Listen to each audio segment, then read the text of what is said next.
Hi friends, मैं हूं doctor Daan and welcome to my channel brainstorm Manthan. Friends, आज मैं बात करने वाला हूं मसूड़ों से रिलेटेड एक ऐसी बीमारी जो बहुत ही कॉमन हो चुका है और आमतौर पर ज्यादातर लोग इस रोग से ग्रसित हैं। वो है पेरियोडोंटाइटिस। पेरियोडोंटाइटिस यानी कि पायरिया आज के टाइम में कॉमन प्रॉब्लम हो चुका है।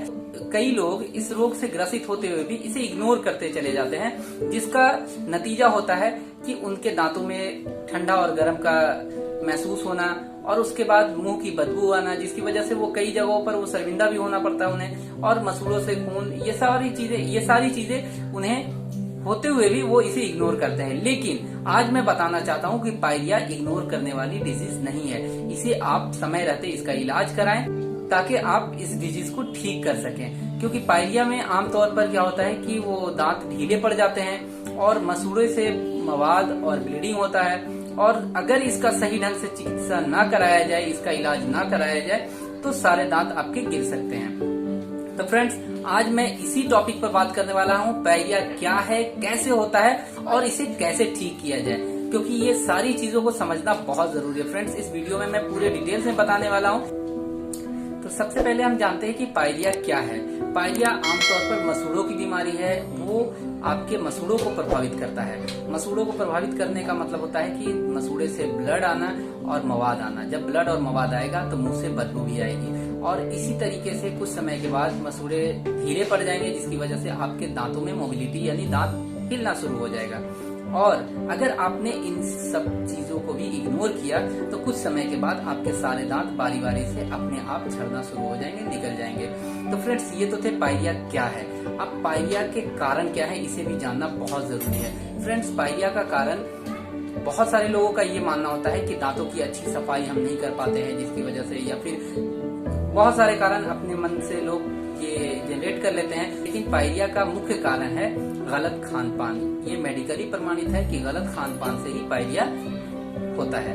तो फ्रेंड्स, गलत खान पान का मतलब क्या होता है? गलत खान पान का मतलब होता है कि जैसे सिगरेट, गुटखा, पान, तंबाकू और ऑयली फूड और जंक फूड हम खाते हैं, जिसकी वजह से हमारे पेट में एसिडिक तत्व बनता है।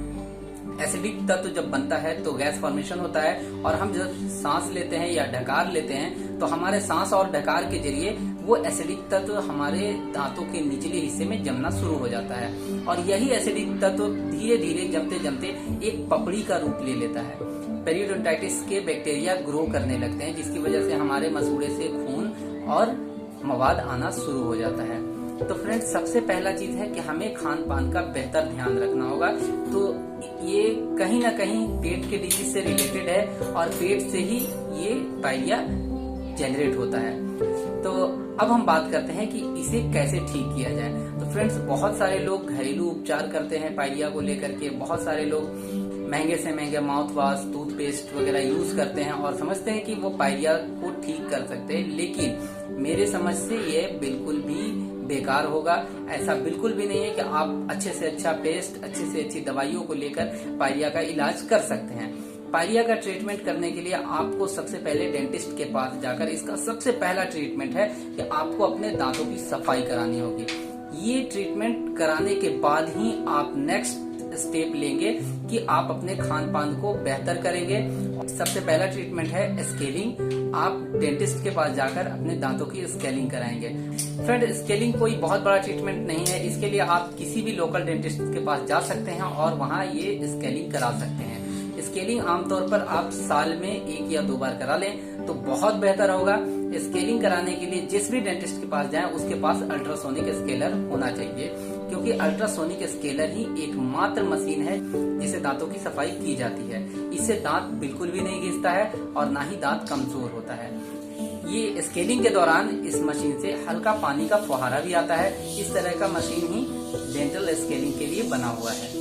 इसके बाद आपको करना है कि जब भी रात को सोने टाइम आपको अपने दांतों को उंगली से मसाज करके मसूड़े पर जरूर सोना है, क्योंकि उंगली से मसूड़े पर मसाज करने से मसूड़े का गम्स का एक एक्सरसाइज भी हो जाता है, और मसूड़े में जो स्वेलिंग होता है और मवाद होता है वो बाहर आ जाता है। तो कभी भी खाना खाने के बाद एक बार अपने बीच वाले उंगली से पूरे दांतों को, मसूड़े को एक बार मसाज करें, जिससे कि आपके दांतों की गंदगी वो निकल जाए। और दूसरी चीज कि हमें हमेशा हरा भोजन, हरा साग सब्जी, गाजर को अपने फूड डाइट में शामिल करना है, जिससे कि हमारे पेट का डाइजेस्टिव सिस्टम भी ठीक रहे और हमारे पेट में कब्ज ना बने, इसका हमेशा हमें ध्यान रखना है, जिसकी वजह से हमें हमेशा सुपाच्य और हल्का जो डाइजेस्टिव भोजन होता है वो हम लें। तो इन सब चीजों का अगर हम ध्यान रखते हैं तो पायरिया हमें बिल्कुल भी नहीं होगा।